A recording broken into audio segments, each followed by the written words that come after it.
Granjero millonario ve a un bebé dejado para morir, hasta que nunca pensé que una mañana cualquiera podría desmoronar todos los muros que había levantado alrededor de mi vida. Me llamo Antonio. Tengo tierra suficiente para perderme en ella, ganado que responde a mi sombra y una casa grande, impecable, con habitaciones que nunca llegaron a conocer risas infantiles. La gente dice que soy un granjero millonario. Lo digo yo mismo cuando quiero ser honesto con la realidad. Puedo pagar un hospital en la ciudad, reparar un camino en una semana, comprar leche durante meses para un recién nacido sin preguntar. Pero esa capacidad para resolver lo material no me había preparado para lo que sentí cuando escuché aquel llanto. El trueno no era el nombre de una tormenta. Trueno es el caballo que me acompaña desde hace años. Hoy, Trueno se detuvo en seco en un sendero que recorría todas las mañanas para revisar las cercas del rancho. El viento traía polvo rojo y los huesos viejos de los cardos crujían como si guardaran secretos. Alguien o algo había alterado la rutina de los zopilotes. Dos de ellos, inquietos, daban vueltas sobre un basurero abandonado al lado del camino. No me gustó la escena. Los urubus no son curiosos por belleza. Van donde hay alimento o muerte. Me acerqué sin ruido, con la escopeta rematada en el hombro por costumbre, aunque no pensaba usarla. La visión que me recibió me atravesó como un cuchillo frío. Entre trapos y bolsas, envuelto en un plástico demudado, había un bebé. Estaba inmóvil, con la piel más pálida que la tierra. Cuando me agaché, un hilo de llanto se escapó, quebrado y pequeño, pero suficiente para sacudir algo que no sabía que seguía latiendo en mí. No soy un hombre que se dedique a los lamentos. Elena, mi mujer, murió hacía años. Ella planeó una vida que nunca se cumplió. Compró pinturas para una habitación que quedó intacta, dejó una cuna que siempre me dolió ver vacía. Podía haber llenado la casa de invitados, de máquinas, de libros. En cambio, la llené de silencio. Mi riqueza se veía en los árboles bien injertados, en las puertas nuevas, en el tractor que me facilitaba la vida. Mi pobreza se medía en noches largas y conversaciones que solo tenía con el aire. Por eso aquel llanto rozó un lugar que llevaba demasiado tiempo seco. Lo cubrí con mi camisa sin pensar. La tela olía a caballo y a grasa, pero en ese momento olía a salvación. Limpié sus vías respiratorias con la manga, toqué su pecho y sentí cómo se esforzaba por respirar. Le hablé como le habría hablado a Elena la primera vez que la vi reír junto al fogón, con palabras torpes y honestas, pidiéndole que resistiera. No di lecciones porque no era momento de sabidurías. Fue un trato simple y casi insultante para él, y para mí. Tú respiras. Yo no te dejo morir. Alguien podría decir que tengo a mi disposición vehículos y empleados, que con un llamado todo se resolvería. Tenía razón, pero así como no vivo con la mano en el bolsillo, tampoco confío ciegamente en la rapidez de los demás. Tomé al bebé en brazos y volví a montar a Trueno. La velocidad del animal, el tamborileo de sus pasos, la sacudida del peso cercano, cada movimiento parecía decirme que la suerte estaba en mis manos. Llegué a la casa en menos de lo que hubiera tardado un camión, pero fueron eternidades. En la cocina tomé la cuna, las mantas de Elena, una botella de agua tibia y una linterna. Llevé al niño al cobertizo donde guardábamos herramientas y encendí la lámpara. Había una calma eléctrica como antes de una tormenta. Separé los paños, limpié sus fosas nasales con cuidado, le di un poco de agua en los labios, le calenté la nuca con mis manos. Respiró más fuerte. Eso fue todo lo que hizo falta para que el miedo se transformara en otra cosa, una energía nueva.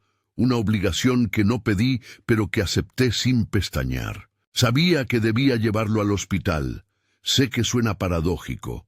El hombre que puede pagar cualquier factura decide no hacerlo por orgullo o por soledad. No fue orgullo. Fue la pura necesidad de actuar.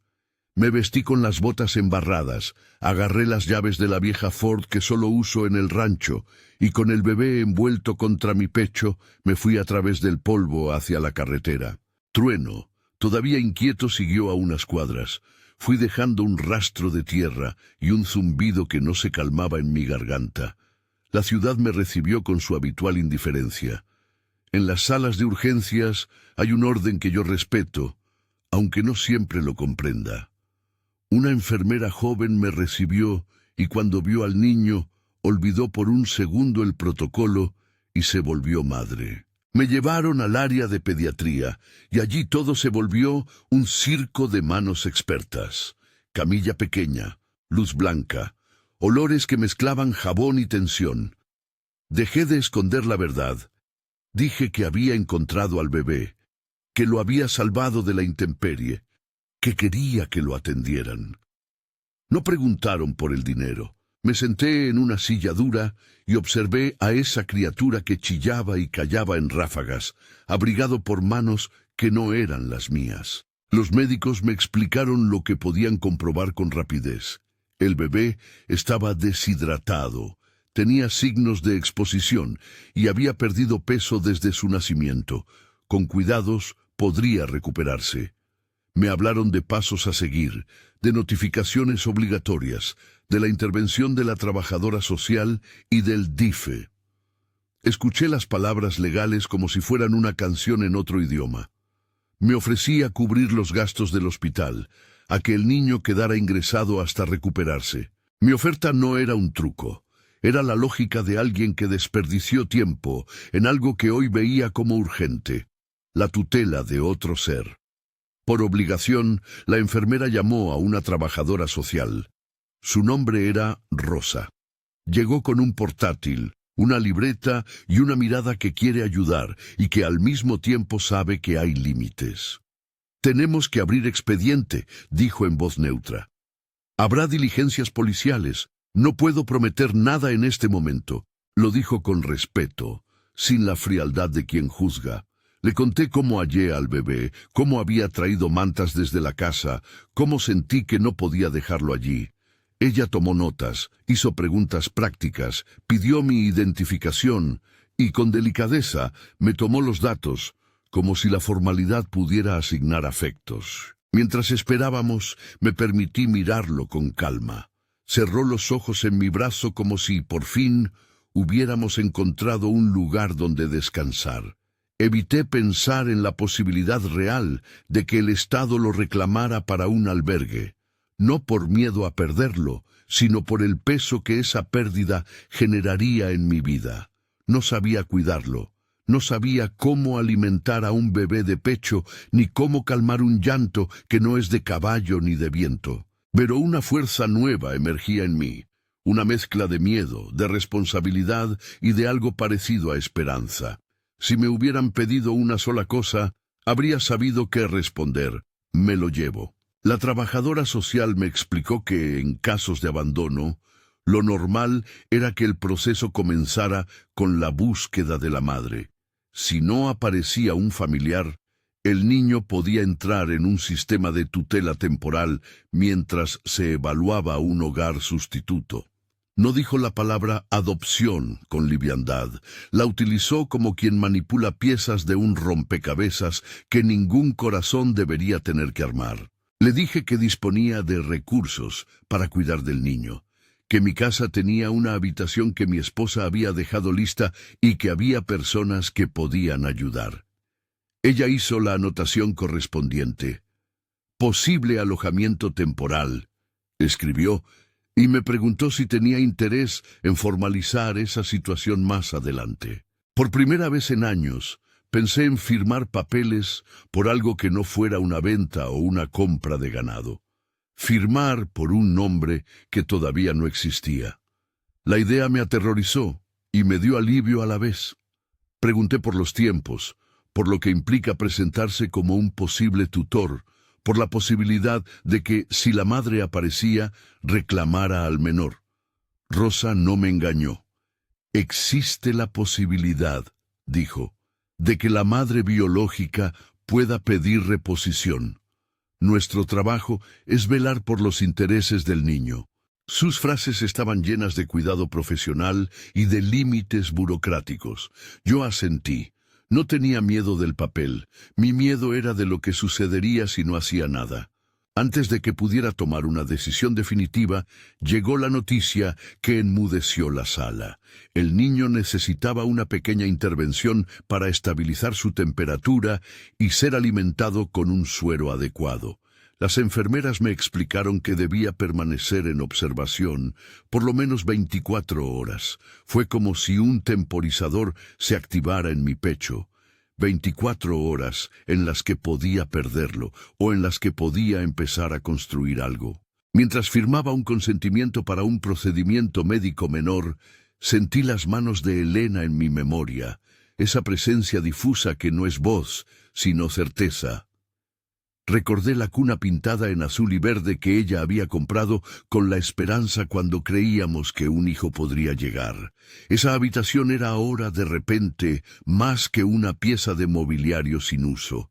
Era un destino que la vida, irónicamente, me devolvía. Esa tarde me quedé en una silla de plástico junto a la incubadora, con el olor a hospital impregnado en la ropa. Se me acercaron vecinos que, al enterarse por un trabajador del rancho, trajeron ropa de bebé, una pequeña manta tejida y comida para quedarme. No soy hombre de pedir, pero no tuve intención de hacerlo. La solidaridad llegó sin grandes estridencias y me recordó que la riqueza de uno no anula la comunidad que siempre supimos necesitar. Les agradecí con la voz quebrada. Alguien puso una mano en mi hombro y supe que esa mano era la mejor forma de compañía que podía recibir. Pasó la primera noche.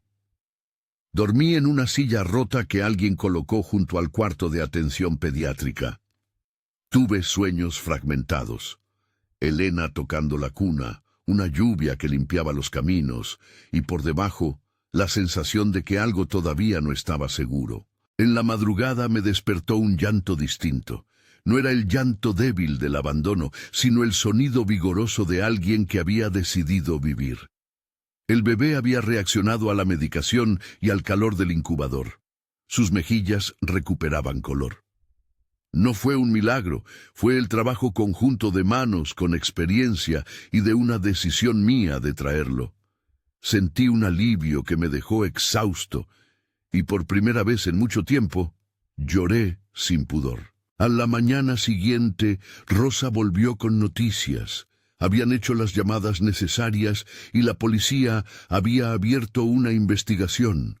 Me explicaron que la madre podría tener complicaciones para presentarse.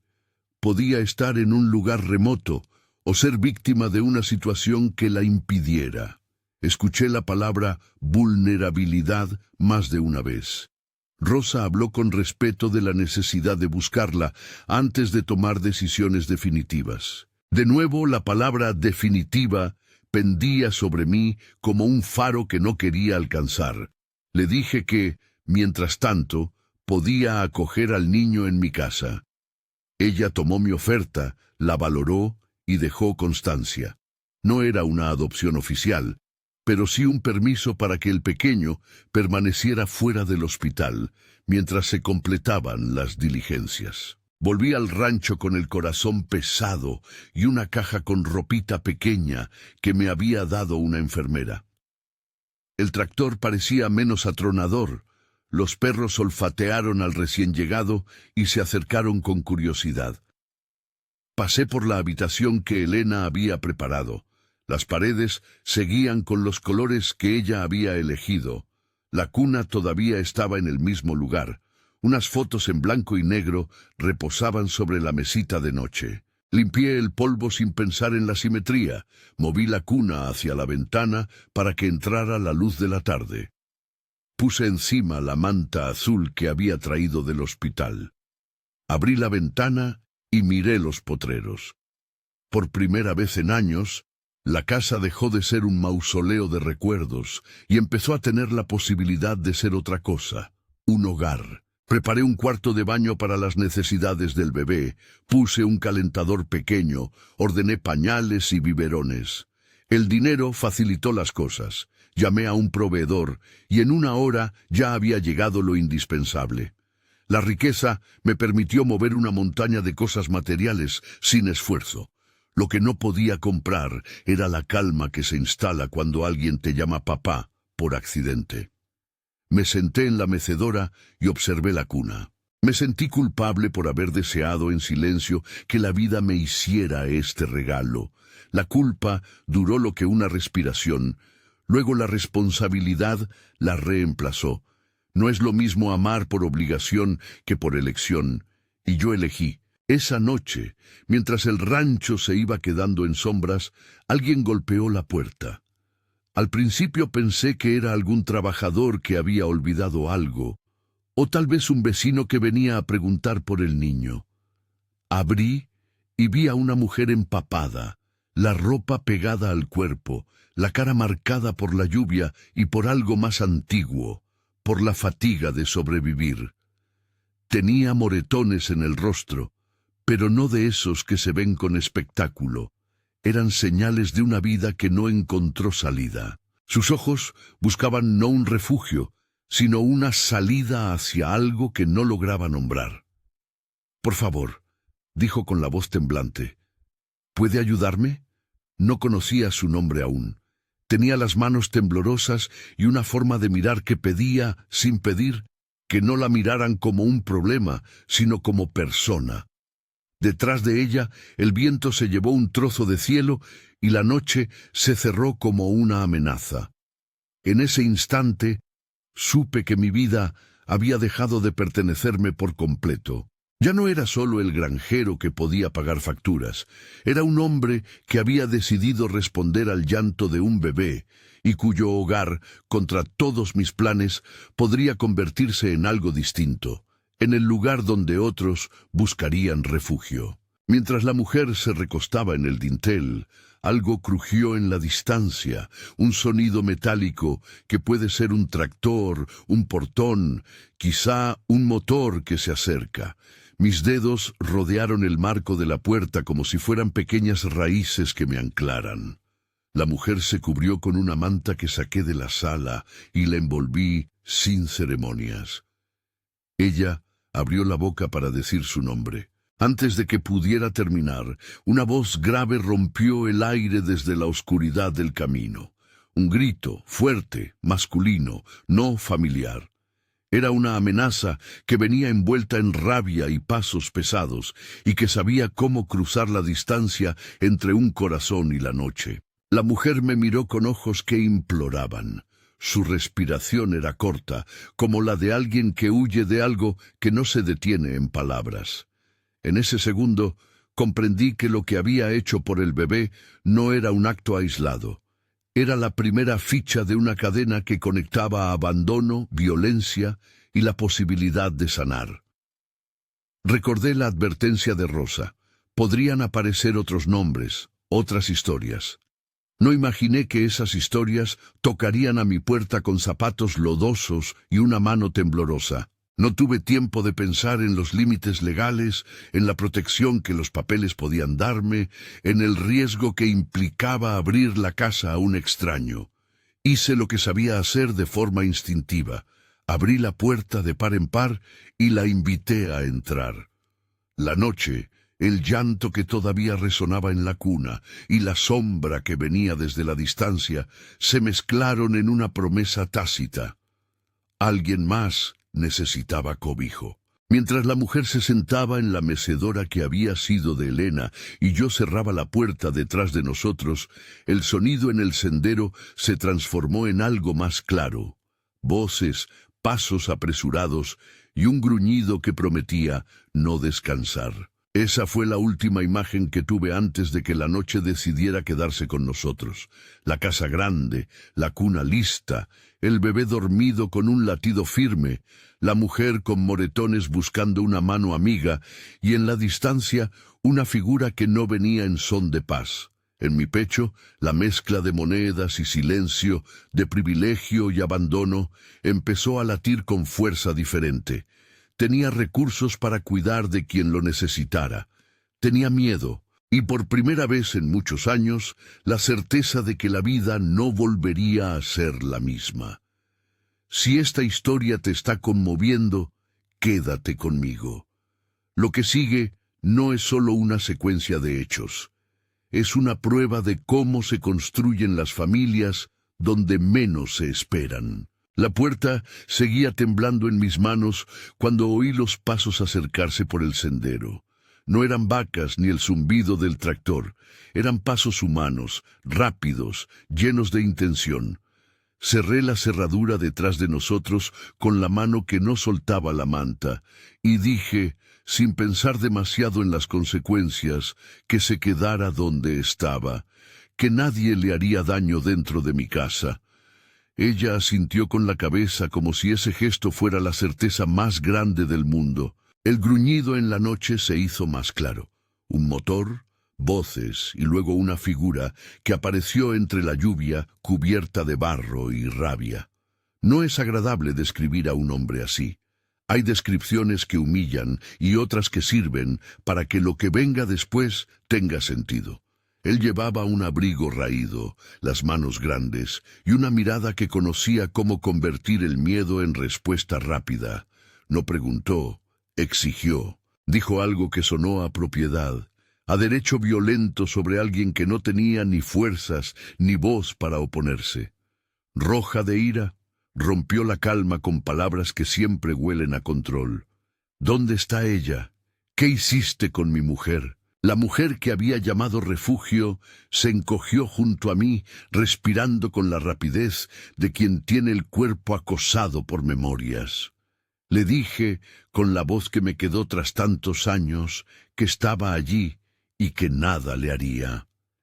Él se acercó, demasiado cerca, y me miró como si yo fuera un estorbo molesto en su camino. Le pedí que se marchara.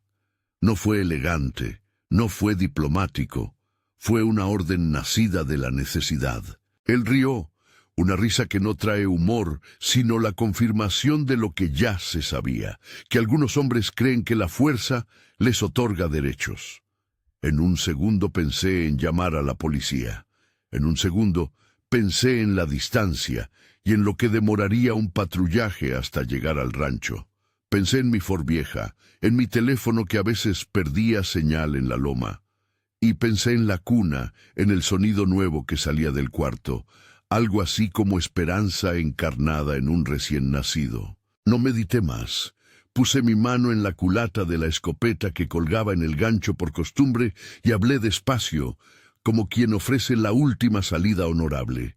Le dije que se fuera, que no quería problemas, que la mujer podía irse con él si así lo quería. Sus ojos se clavaron en mí como si quisiera probar que yo no era más que un montón de dinero mal colocado en la loma. «Eres rico», me dijo. «Puedes pagar, puedes comprar, pero no puedes probar que esto es tuyo». Esa frase me atravesó de otra manera, no porque la economía me importara. Yo sabía que mi fortuna no justificaba ni protegía a nadie de la brutalidad, sino porque pronunciar la palabra rico en la boca de alguien que viene a reclamar un cuerpo y un contrato me recordó que la dignidad no tiene precio. Le respondí que lo que había en mi casa no se vendía ni se compraba. Estaba allí para dar cobijo.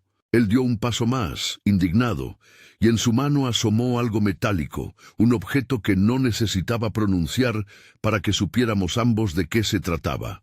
Una amenaza envuelta en hierro. No hubo un plan heroico, hubo decisión y riesgo. Dije el nombre de la mujer en voz alta, como para anclarla a la presencia de humanos que no le harían mal, y le pedí una última vez que se fuera. Fingió, por unos segundos, que evaluaba la posibilidad. Luego, movido por un orgullo más viejo que el campo, lanzó la primera bofetada a la madera de la puerta como aviso. Un disparo vino después, pero no contra nosotros. Rebotó en una tabla y se clavó en la pared del pasillo. Un pedacito de yeso cayó con un polvo blanco que nos dejó a todos en silencio. El bebé, que dormía en la cuna con un sonido rítmico, no llegó a despertarse.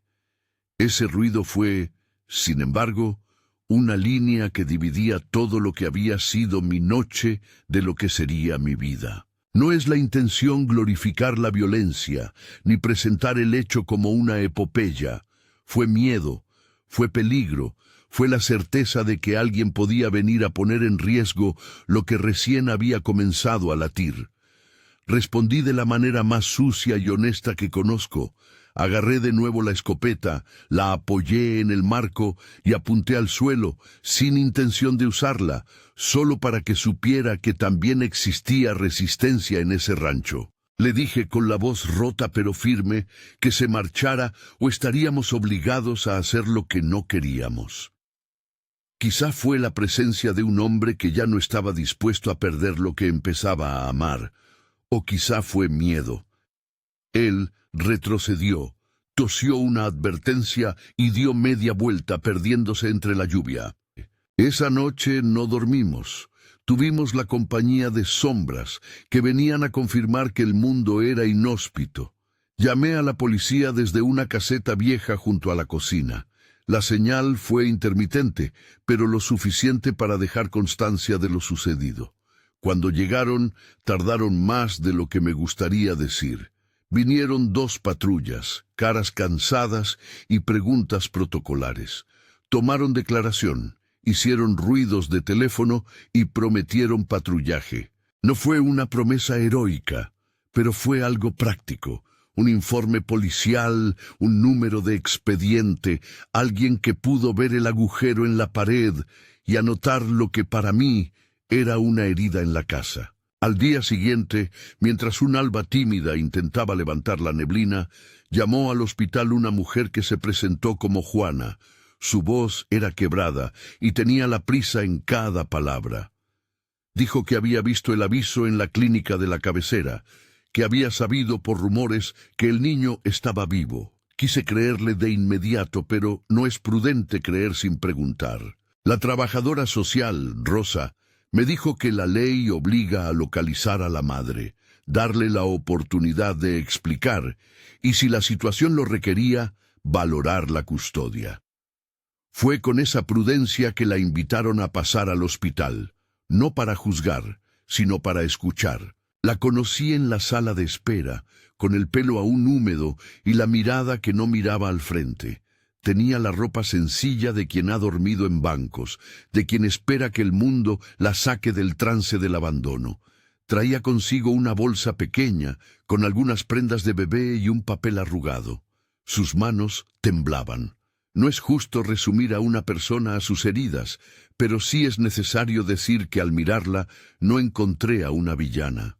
Encontré a una mujer con decisiones imposibles. Se puso a llorar, primero silenciosa y luego con sollozos que partían de un sitio que no tiene palabras amables. Dijo que el niño era suyo, que su vida estaba llena de huecos que nadie había podido tapar, que no sabía cómo había ocurrido. Contó que la desesperación había sido más fuerte el día del abandono y que un hombre amenazante y sin compasión la había obligado a esconderse. No le pregunté si todo era verdad. Pregunté qué necesitaba. Rosa pidió calma. Hizo preguntas razonables. ¿Dónde había estado? Si tenía familiares, si alguien podía hacerse cargo de ella, si podría brindar datos que permitieran juzgar su situación.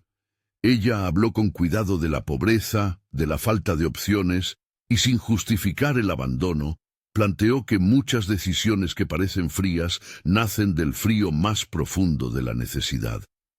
Yo escuché.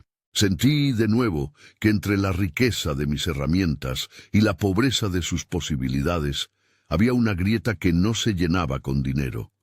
Podía ofrecer camas, comida, pañales.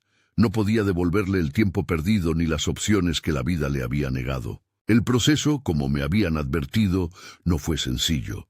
Se abrieron expedientes, se realizaron entrevistas domiciliarias, y cuando preguntaron por la posibilidad de que yo ejerciera la tutela, les dije la verdad. Estaba dispuesto. Podía costear cuidados, quería hacerlo y, si la ley lo determinaba, buscaba formalizar una figura que no fuera un parche, sino un compromiso. No hice esto por orgullo. Lo hice porque en el llanto de ese bebé reencontré una voz que necesitaba un nombre para ser llamado, y porque en la mirada de Juan había alguien que, pese a todo, había querido volver. Hubo resistencia por parte de algunos funcionarios, y no puedo culparlos. Llevan años midiendo riesgos, hábiles en prever errores. Me pidieron papeles, referencias y tiempo. Querían verificar si mi patrimonio no era una forma de manipulación y si, en efecto, la casa que iba a recibir al niño no era un museo sino un hogar. Acepté todos los requisitos. Dejé que vinieran a ver la habitación que Elena había pintado. Les mostré las fotografías, los recibos de las compras y respondí con cortesía a preguntas que, en otra época, me hubieran parecido invasivas. Me presenté tal como era, un hombre con dinero, sí, pero también con soledad y con una inexperiencia de padre que no negaba. Mientras tanto, la relación con la mujer empapada, que supe pronto que se llamaba Mariana, fue creciendo desde un punto que a veces no tiene nombre. No era amor al primer vistazo, era complicidad. Ella vino a mi casa como quien busca un refugio y se quedó como quien aprende a cuidar. Tenía un temple para lo concreto, aprendió a bañar al niño, a preparar biberones, a calentar la leche con manos que habían sabido trabajar en otras cosas. Su dolor no desapareció, se hizo manejable. Empezamos a compartir silencios y pequeñas tareas, mientras la casa vibraba de un nuevo ritmo. Su presencia no llenó el hueco que dejó Elena. Eso sería imposible, pero aportó compañía, conversación y una ternura práctica que terminó por enamorarme sin prisas. Los meses que siguieron fueron una lección interminable. Hubo caminatas al pueblo para trámites, largas horas de espera en oficinas, visitas de la trabajadora social, entrevistas con psicólogos que evaluaban la capacidad de crear un entorno estable. Hicimos todo con la paciencia de quien tiene recursos y la humildad de quien necesita ser evaluado. Firmamos compromisos temporales, aceptamos visitas sorpresa y dejamos que una institución midiera si nuestra apuesta era legítima. Juana participó en algunas sesiones. Asistió con temblor y tono de persona que quiere arreglar lo que pudo romper. Nos explicó que, aunque el acto de entrega había sido el peor de su vida, la idea de ver al niño crecer bien, si eso significaba lejos de sus carencias, le traía paz. Hubo también momentos en que la culpa intentó asfixiarlo todo. Pensaba en Elena y en la cuna que un día quedó intacta y me preguntaba si la estaría traicionando al transformar su proyecto en algo distinto. Le hablé a su foto en la mesa, le ofrecí lo que ella hubiera querido, que el niño tuviera posibilidades. Hubo noches que me senté en la mecedora, con Miguel durmiendo en la habitación contigua, y repetí en silencio los pequeños rituales que aprendíamos. Cambiar pañales, cantar canciones antiguas, inventar nombres que no fueran oficiales, inclinarme para escuchar su respiración. Esas noches fueron las que me enseñaron a ser padre sin manual, solo con instinto y paciencia. Mariana y yo tratamos de hablar de futuro sin apresurarlo. Construimos, a golpes y a pequeños triunfos, una vida común. No todo fue calma. Julio no se fue del todo. Volvió una vez, meses después, cuando el niño ya sonreía. Apareció, esta vez más lejos, en la puerta del rancho, como si quisiera probar que su sombra podía alcanzar más que el polvo. No hubo un nuevo disparo, pero sí un intercambio de palabras que me hicieron entender que la convivencia en esa frontera entre la ley y la violencia no es algo que desaparezca en un trámite. Llamé a la policía.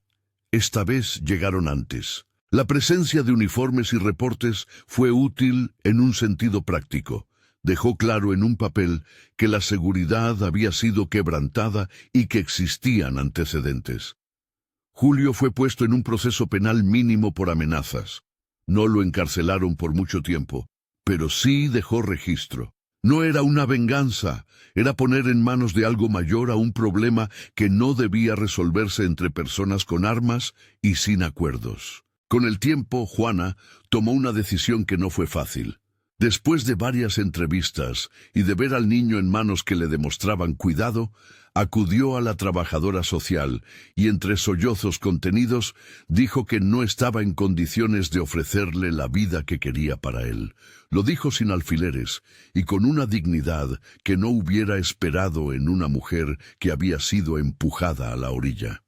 No fue renuncia por debilidad, fue renuncia por amor. Señaló que deseaba que el niño tuviera una oportunidad mayor a la que su mundo, en ese momento, podía ofrecerle. No obstante, pidió que se mantuviera la puerta entreabierta.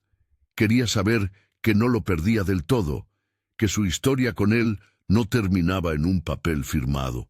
Rosa, con la sensibilidad de quien hace ese tipo de acompañamientos, dispuso mecanismos de seguimiento que permitieron a Juana mantener contacto programado y apoyo para rehacer su vida. En la tarde en que firmó el acta de renuncia, un documento que no voy a describir en sus términos técnicos, porque lo que importa no es el papel, sino el motivo, le tomé la mano y le dije que si el destino nos daba la opción de transformarnos, nosotros la cuidaríamos. Ella me miró con una mezcla de agradecimiento y tristeza. No necesitábamos palabras grandilocuentes. Bastaron miradas que decían, «Haz que valga la pena». A partir de ese momento, la figura del niño dejó de estar en un limbo burocrático y empezó a asentarse en mi hogar y en mi corazón. Los trámites siguieron su curso con la lentitud que suelen tener las cosas importantes. Hubo evaluaciones periódicas, cursos cortos para tutores y un seguimiento psicológico que buscaba asegurar que el ambiente era estable. Me tomó tiempo aceptar que, aunque pudiera pagar todo lo que el niño necesitara, había áreas en las que mi experiencia era poca. Me apunté a talleres de crianza, leí libros que me parecieron al principio de otra galaxia y aprendí a cambiar pañales con la torpeza que me caracterizaba. Mariana fue una maestra paciente. Ella, que había sufrido su propio pasado, enseñó cómo responder a llantos que no siempre decían lo que uno pensaba. En esos meses nos transformamos en algo parecido a una familia, no por decreto, sino por repetición de cuidados y por la elección constante de permanecer. Limpiamos la habitación, pintamos las paredes de colores que a Elena le habrían gustado. Colocamos una lámpara con un diseño sencillo y compramos libros con páginas que olían a futuro. Miguel, que así lo llamamos en honor a un amigo que ya no está, fue el motor que nos obligó a replantear rutinas. Aprendí a madrugar por razones nuevas, no por el ordeño ni por el mercado, sino para estar presente en las tomas, en los desayunos, en los pasos torpes de un niño que empezaba a caminar entre las mesas. Mariana y yo fuimos construyendo una vida común sin prisa, sin necesidad de abrocharla con un papel. Nos bastó compartir la mesa, los cuidados y algunos silencios que por primera vez no me parecieron pesados, sino protectores. Con el paso de los años, Miguel creció entre potreros y libros. No siempre hubo guarderías ni actividades sofisticadas. Tuvo un primer jardín donde una mujer mayor le enseñó a leer y a pronunciar su nombre sin miedo. Fue, sin embargo, gracias a una beca del pueblo, el apoyo de algunos vecinos y una comunidad que no se olvida de quienes multiplican la bondad, que pudo estudiar lo suficiente para soñar con ser médico. Me parece increíble decirlo, pero ver a ese niño, que una vez fue un recién nacido envuelto en mi camisa, entrar a una facultad, fue una emoción que no puedo nombrar sin que se me quiebre la voz. Mariana se convirtió en madre y compañera. No fue la sustitución de nada ni de nadie, fue la forma más honesta de amar que encontré. Su pasado y el mío no desaparecieron, A veces una discusión recordaba el lugar donde habíamos aprendido a callar. Otras veces celebrábamos pequeñas mejoras que parecían milagros domésticos. Ella curó heridas que yo no sabía que tenía. Le di flores una vez, sin motivo más que el de agradecer el hecho de que la casa ya no fuera un mausoleo, y ella las puso en la mesa como si no fueran nada extraordinario. Ahí entendí que el amor no siempre pide grandes gestos, a veces pide presencia. No faltaron desafíos. Mantener la seguridad fue una preocupación hasta que el expediente policial quedó en stand-by. Algunas llamadas anónimas y miradas en el pueblo nos recordaban que no todos los monstruos aceptan la derrota con dignidad. Pero la vida cotidiana, con sus rutinas y sus pequeñas celebraciones, fue la que ganó terreno. Compartíamos comidas, arreglábamos cercas, leíamos cuentos y contábamos historias de la gente del pueblo. Miguel aprendió a montar a trueno. A veces, cuando lo veía juntando la risa de las cosas simples, comprendía que lo verdadero, lo que no tiene precio, es lo que te permite levantarte cada mañana. Años después, ya con el pecho lleno de otras historias, recibí la visita que no creí posible. Juana llegó al rancho una mañana de otoño con un semblante distinto. Su ropa era sencilla, sí, pero su mirada traía paz. Traía consigo un hijo pequeño que había tenido después. No quiero detallar vidas ajenas, y la noticia de que, con ayuda de un programa local y esfuerzo propio, había conseguido trabajo y una interlocución que le devolvía la dignidad perdida. Se acercó a la casa con timidez y me pidió ver a Miguel. Fue un reencuentro sin estridencias. Nos abrazamos como personas que se reconocen en una historia compartida. No fue una escena melodramática, fue humana. Le ofrecí una taza de café y ella, con voz que ya no temblaba tanto, me agradeció por haber cuidado lo que ella no pudo en ese momento. Hubo un ritual que nunca figura en papeles. Conversamos sobre lo que había pasado, sobre su culpa, su arrepentimiento y su felicidad de saber que su hijo vivía bien. Le dije que la vida no nos da reparaciones como si fueran mercancía, pero que podíamos darnos lugares de encuentro. Ella pidió permiso para mantener contacto programado. Nosotros aceptamos. No lo hicimos por caridad, lo hicimos porque la dignidad de una persona debe estar siempre reconectada con la posibilidad de redención. Ella, a su vez, me contó cómo el camino la había hecho más fuerte, cómo había aprendido oficios, cómo había encontrado en la comunidad razones para seguir. El tiempo siguió su curso. Vi a Miguel graduarse, con un diploma en manos y una decisión serena de volver al pueblo alguna vez para traer atención médica donde antes no la había. No fue inmediato. Estudió, se fue a la ciudad por temporadas, regresó a llevar a su abuela un par de cosas y luego volvió para atender a la gente de la región. Vi en él la mezcla de mis manos y de las manos de Mariana, la mezcla de aquel que guarda silencios y del que sabe pedir ayuda. Vi, quizá por primera vez, que salvar a alguien no fue un acto heroico aislado, sino un compromiso que echó raíces. Con la edad llegó la fatiga.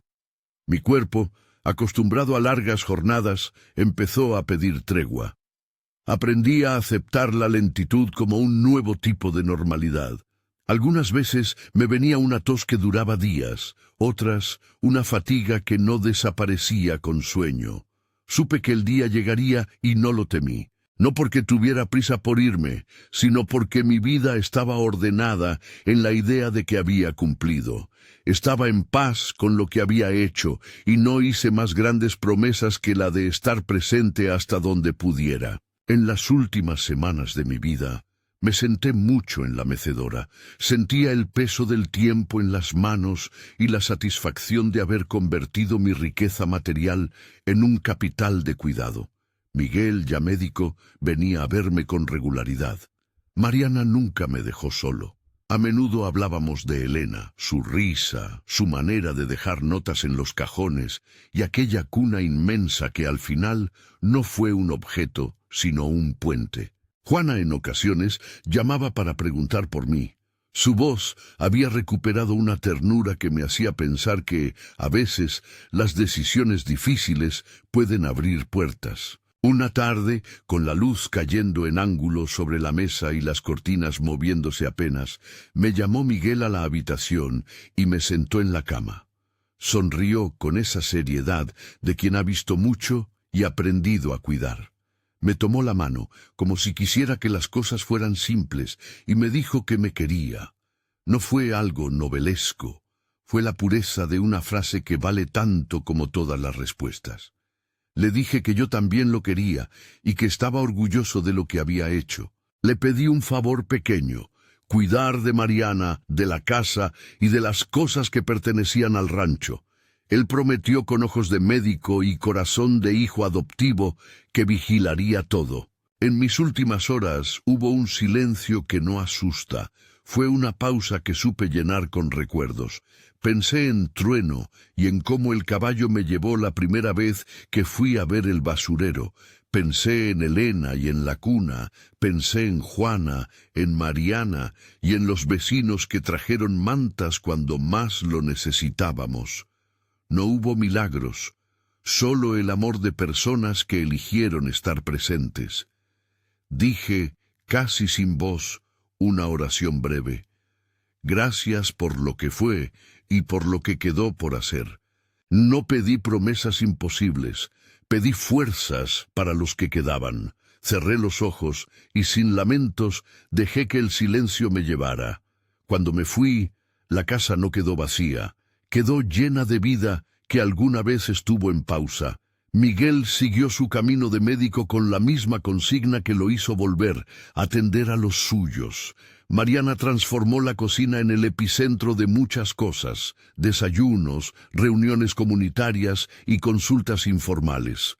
Juana reconstruyó su vida y, en ocasiones, compartía recetas y tiempo con nosotros. La cuna que Elena compró hace tantos años ahora tenía historias que contar, noches de paternidad primeriza, risas a la hora del baño y canciones aprendidas al calor de una estufa. Años después, en la ceremonia sencilla que la familia improvisó en el rancho, escuché que muchos entendieron lo que había pasado como un milagro. No me gusta esa palabra en exceso, porque mi decisión no la veo como intervención sobrenatural, sino como una sucesión de pequeños actos humanos. Responder a un llanto, abrir una puerta, poner un techo. Si algo fue milagroso, fue la voluntad de la gente para acompañarnos en ese camino. Si algo quedó claro, fue que la familia no siempre nace de la sangre, a veces nace de la lealtad. Hoy, cuando alguien me pregunta por qué hice lo que hice, suelo decir lo que en mi corazón siempre estuvo. No fue para comprar amor ni llenar una sala. Fue para obedecer a una voz que me dijo que no podía mirar hacia otro lado. Ser un granjero millonario me dio la posibilidad de actuar con recursos, pero fue mi voluntad y la compañía de otros lo que terminó por convertir una casa en un hogar. Creo que esa es la auténtica riqueza, tener con qué ayudar y tener con quién compartir la vida. Si esta historia te movió, compártela con alguien que pueda necesitar escuchar que la vida puede redimirse en actos pequeños. Suscríbete para escuchar más relatos reales que hablan de segundas oportunidades y de lo que significa construir familia cuando nadie lo espera.